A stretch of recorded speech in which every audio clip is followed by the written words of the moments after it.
Yun, good morning guys. So, sa vlog natin ngayon, samahan nyo ako magpa full maintenance ng aking motor. Dahil nga sa February 17, meron kaming long ride. So, ayan, mag-ride kami hanggang Sagada. At dahil nga medyo malayo-layo ang rides namin, kailangan na natin ipakondisyon ang motor natin ngayon. Ngayon nga ay papunta tayo Marikina dahil sinuggest nga ng tropa natin na dito tayo magpa full maintenance sa shop na ito. Andito na nga tayo sa Lucas Motorcycle Parts and Accessories. Ito nga ang shop ni Sir Lucas at ay na nga ang ating motor nakasalang na para i-maintenance.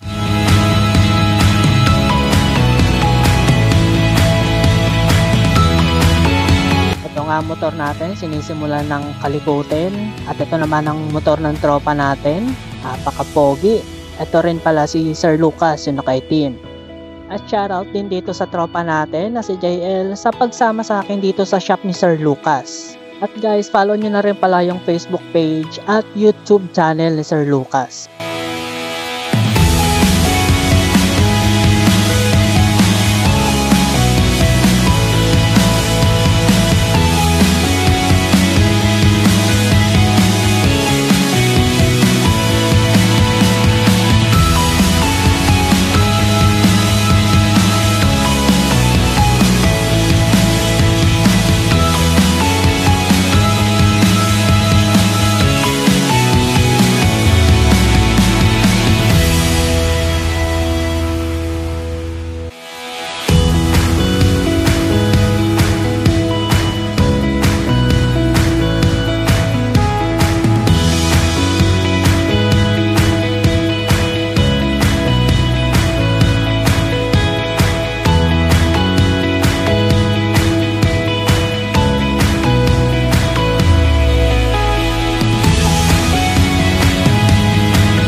Tapos nga ma-tune up ang ating motor at malinis ang panggilid, nilagay na nga yung diagnostic tool para makita kung may pa bang issue sa makina ng motor natin para ma-check nila ng maigi. At dito nga napansin ni Bossing na maalog ang ating shock, kaya sabi niya aayusin niya yan maya-maya.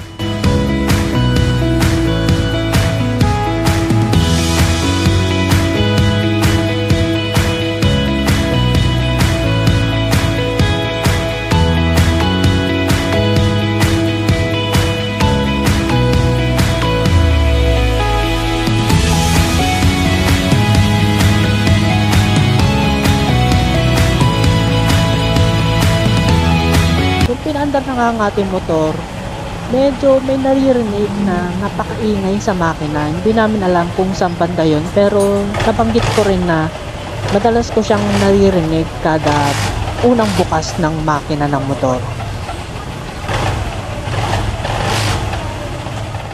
At nung binaklas na nga mga flarings at top box ng aking motor, ito na ang nakita. Meron ngang crack sa pinagkakabitan ng aking bracket.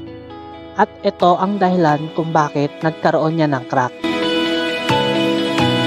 Ito ang ating top box, alloy top box. Sabi sa akin ni Sir Lucas, napakabigat daw kasi talaga ng top box na alloy. Kaya madalas yan ang nagiging issue sa ating motor. At ito nga, win-welding na yung crack sa pinagkakabitan ng bracket. So kayo, kung may alloy top box kayo, i-check nyo na rin, baka meron na rin crack yung sa inyo. Buti na nga lang nakita na ngayon kesa naman makita pa siya sa oras na nag-rides na kami. Mas malala yun kung gano'n na mangyayari. At malaking aberya na rin, hindi lang sa akin, kundi para rin sa mga kasama ko mag-ride sa araw na yun. At ito nga, natapos na rin ang ating motor. So ayan, alam na natin na safe na tayo sa long ride natin papuntang Sagada.